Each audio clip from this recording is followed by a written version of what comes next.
How's it going, everybody? Welcome to the next episode. What we got today is a tailor-made gas shock. Now, when I was researching the various type of gas shocks out there, they're actually pretty cheap. I found a pair of gas shocks that were, I believe this one is 15 inches. I believe this is what this one is. Yeah, it's 15 and it holds 60 pounds. Item number 1851. So one of the things I noticed when I was looking for these is, yeah, I mean, they're super cheap. You can get a pair of these 15-inch ones for something like, I don't know, I think it was like $15, $20 delivered. It was crazy. But when I was thinking about it, I said, shoot, I bet there's different types of these where certain ones will rust and certain ones won't, meaning one is made out of stainless and one wasn't. And sure enough, the majority of the super cheap ones are made out of just regular steel, which, as you can imagine, in a boat, especially in an engine compartment where it's dark and moist, and it's just screaming at me saying, man, this thing is going to rust. So keeping true to everything that we've done on this boat so far, we are not installing anything that is steel or any type of steel products, unless they're stainless steel, of course. So I picked up these. These hold 60 pounds of weight. Now my back seat engine cover, or that sun seat, or whatever you want to call it, it weighs quite a lot of weight. So I figured we'd get one for each side, just to make sure it's got enough oomph to be able to hold it up.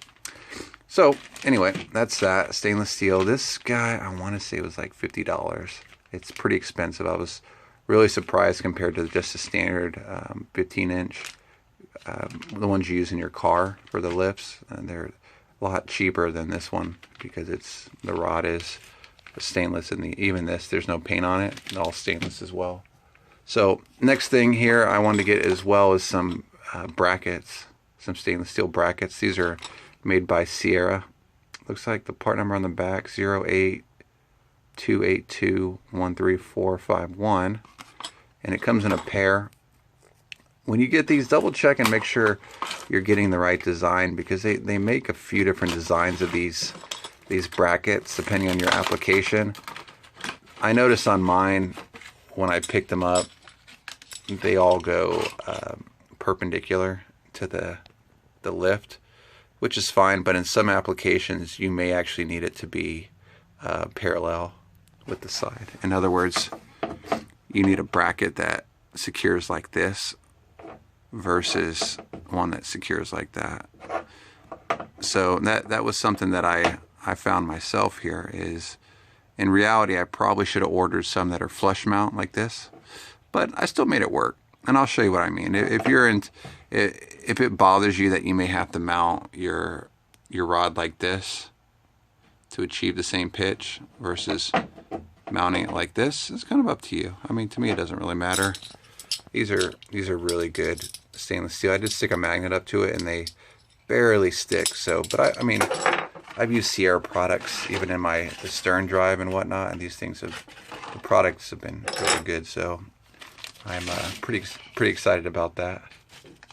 Okay, let's see here. We can get this out of the package. Take a look at this quality. I tell you what, in terms of getting the shocks off in the back, they make this little device. If you've used these before, they're kind of a pain, but you can get them off just by, yeah, you see there's like a little indent for a flathead, and this thing just pops off. But I could probably get it off camera with my luck, but it tells you how to get it on and off. And yeah, pretty sturdy little product. You can see, like I said, this one tailor-made. This one advertises, it says on the, let's see if I can get it to focus here, but it actually says 90 pounds on the shock itself. That's kind of neat. But yeah, I mean, quality wise, I mean, this thing is like really impressive. You can see stainless steel finish, and the rod is stainless as well. So anyway,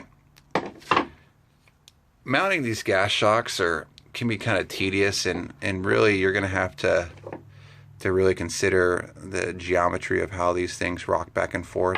Mine had these mounted before, but they had the style, like I said, where it was flush mount like this, and I'm now mounting them in this direction. So you can see here, this is kind of the area that we got to work with. Plenty of real estate to kind of bend in here. You can see even in here there's a huge relief. In your scenario you may not be able to, but what I'm going to do is likely mount this thing at an angle, something like that, or actually what makes sense is it's going to be about like that kind of pitch.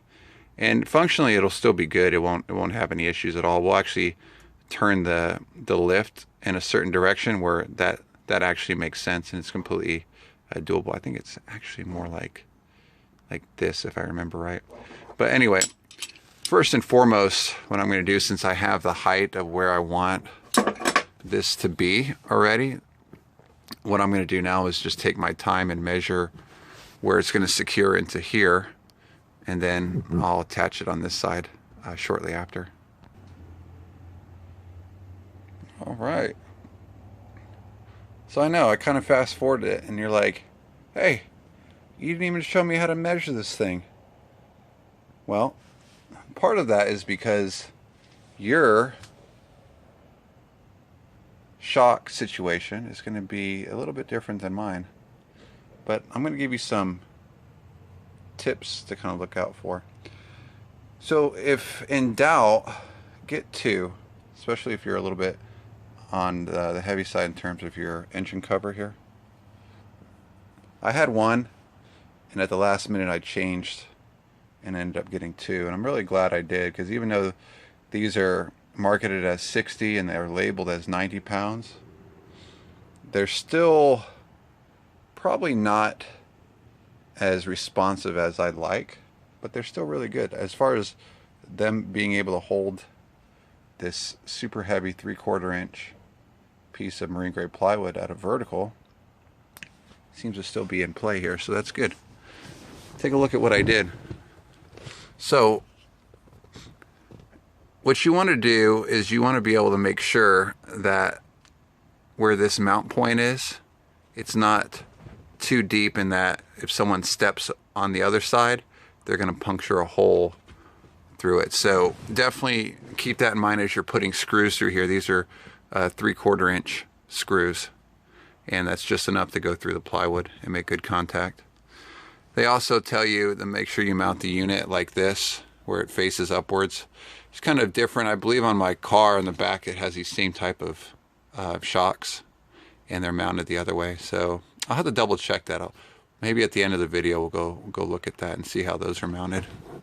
But anyway, from the bottom, I just made sure it was consistent on both sides. From here to the top, it's 3 inches. And you'll see that it's smarter to keep the shock itself and the flex point as low as possible, because this is going to pivot and relax in this area here. So you can see we've got plenty of meat for this to pivot down and go here. So there's really no issue there. One thing you want to be careful of is don't get too close to the edge, because you'll have tears over time in your vinyl. So be careful of that as you're watching your boat. Make sure if you start to develop any kind of tears over here, you may want to put some epoxy or something to keep that tear from going over the edge.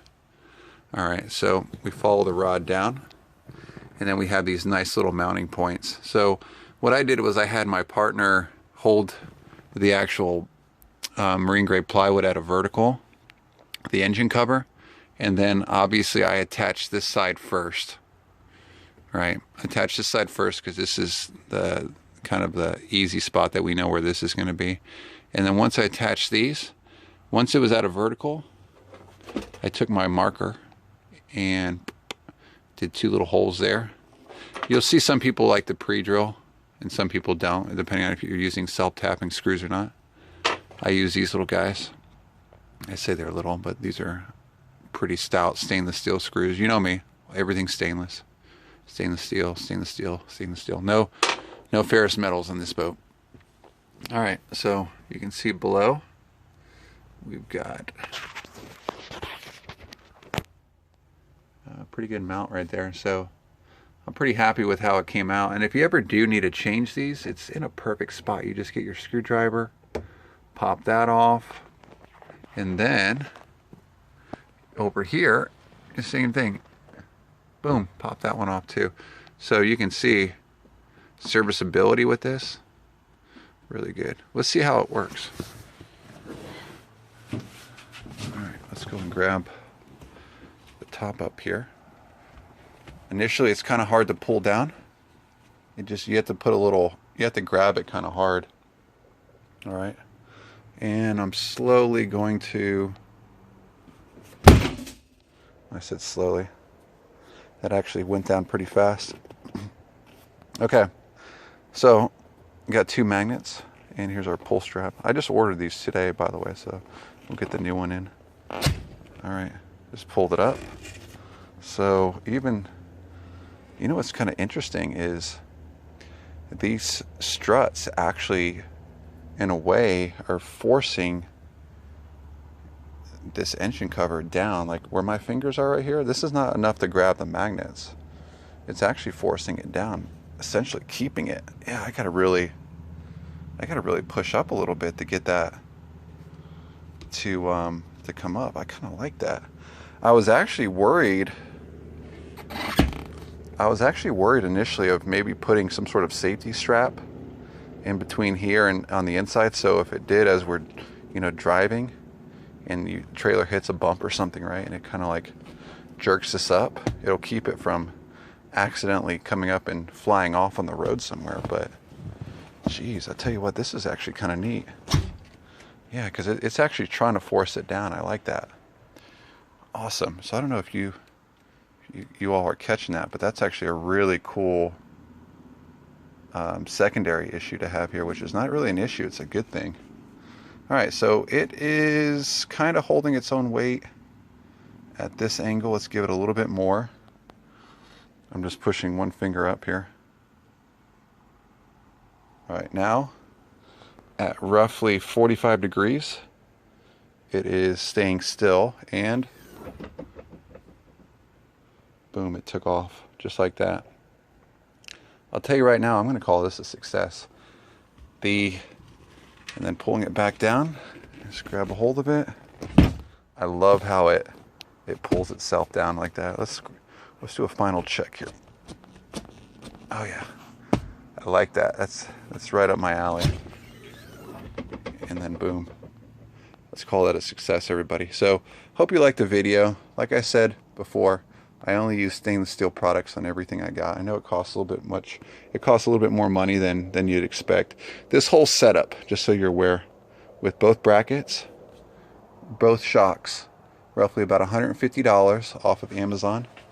But keep in mind, this whole area is going to be prone to a lot of moisture, so definitely don't go cheap on your products here. If you made it this far along in the series, we try to make sure everything is seaworthy, and not only of that it's going to last longevity wise. So as always, I hope you liked the video. If you have any questions about any of the products that I've used on this episode, just hit me up in the comments field.